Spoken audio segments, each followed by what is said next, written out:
we're going to be talking about how to understand the units that are in an average value integral. Here's our first example. The cost C and X in dollars to build a tunnel is a function of X, the length of the tunnel measured in meters. In order to interpret the meaning of this definite integral, it's good to attach units to all the parts. The integrand, this part here, C of X, is measured in dollars. This differential right here, X, is measured in meters. Then, these numbers here, from 0 to 500, that's from 0 to 500 meters. So what we have is dollars times meters divided by meters. You can see these meters will divide out, and so that our final answer will be in dollars. Sometimes interpreting the meaning of a definite integral really depends upon knowing what the units are for your answer. Here are a few other examples that we're going to be looking at. Notice that this time our integrand p prime of t is a derivative. That means it's a rate. And it says in the problem that p represents the number of people at the state fair.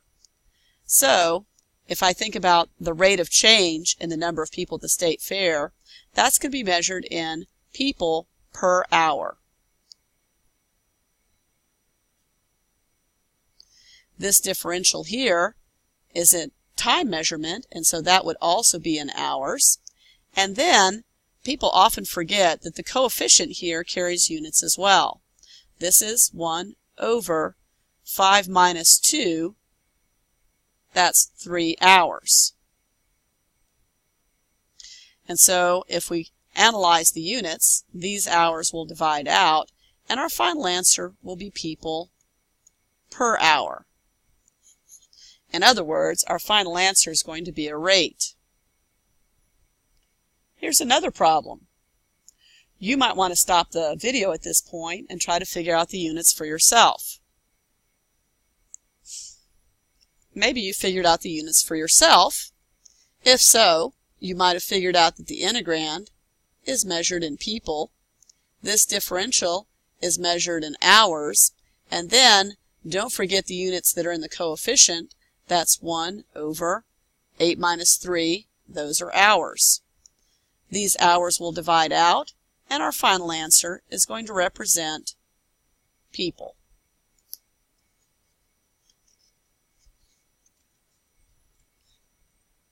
Here's another example. Again, you might want to try it yourself, and then restart the video to see what my answer is. In this case, our integrand, R of t, is measured in gallons per hour. The differential is measured in hour, and then over here in the coefficient we have 1 over hours. These hours will divide out, and so our final answer will be gallons per hour. You can tell those are rate units, so our answer must be some kind of a rate. Specifically, it's an average rate. Maybe you'd like to try this one yourself. Here's my answer. It says the integrand, z of t, is measured in people per day. So people per day. Our differential, time must be measured in days, and then the coefficient is 1 over day. These days divide out, and our final answer will be people per day. Again, those are rate type of units. Here's our final example. Notice that this time our integrand is a derivative. That means it's a rate, and z was already a rate. And so the units for the integrand are going to be people per day per day. Our differential here is measured in days. And then we also have 1 over 7 minus 4. Well, those are days. So we've got some days dividing out here. And we're going to have people per day, which can also be written as people per day squared. You might recognize that these are kind of like acceleration units. Thanks for listening, and enjoy calculus.